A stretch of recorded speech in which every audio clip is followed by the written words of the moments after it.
तर मंडळी नमस्कार. गेल्या काही दिवसापासून राज्यामध्ये अनेक घडामोडी घडत आहेत. त्याचबरोबर बीडमध्ये जे प्रकरण घडलं, परळीमध्ये मस्साजोगचे जे सरपंच आहे यांची निर्घृणपणे हत्या झाली. त्यानंतर अनेक ठिकाणी आरोप प्रत्यारोप सुरू आहे. पण सगळीकडं धनंजय मुंडे यांना आकसलं जात आहे. त्या ठिकाणी त्यांना सेंटरवर आणलं जात आहे. सर्वजण त्यांचंच नाव घेत आहे.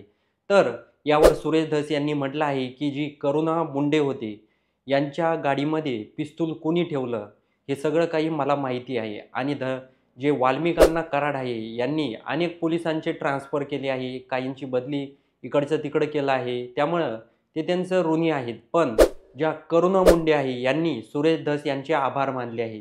त्यांनी म्हटलं आहे, की तुम्ही जे माझं उघड केलं आहे, म्हणजेच माझ्यावर अनेक दिवसापासून अन्याय होतोय, तो अन्याय तुम्ही उघड केला आहे. म्हणजेच काही दिवसापूर्वीच माझ्यावर जे बीडमध्ये माझ्या गाडीमध्ये पिस्तूल ठेवलं होतं ते तुम्ही उघड केलं आणि तो एक इन्स्पेक्टर आहे, हे देखील तुम्ही सांगितलं. पण हे कोणालाही पटत नव्हतं. बीडमध्ये अनेक दिवसांपासून जवळ-जवळ 3-4 वर्षापासून माझ्यावर अन्याय होतोय, असं देखील करुणा मुंडे यांनी बोलून दाखवलं. त्याचवेळी त्यांनी असं देखील म्हटलं आहे, की "सुरेश धस भाऊ मला थोडासा वेळ द्या.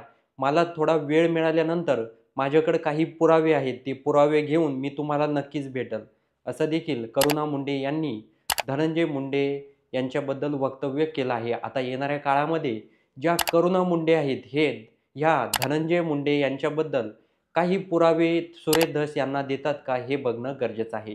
त्याचबरोबर जे संतोष देशमुख आहे सरपंच, यांना न्याय मिळणं देखील गरजेचं आहे. त्यामुळं तुमचे काही प्रश्न असतील तर कमेंटमध्ये नक्की कळवा आणि जर व्हिडिओ आवडला असेल तर चॅनलला सर्वात आधी सबस्क्राईब नक्की करून घ्या.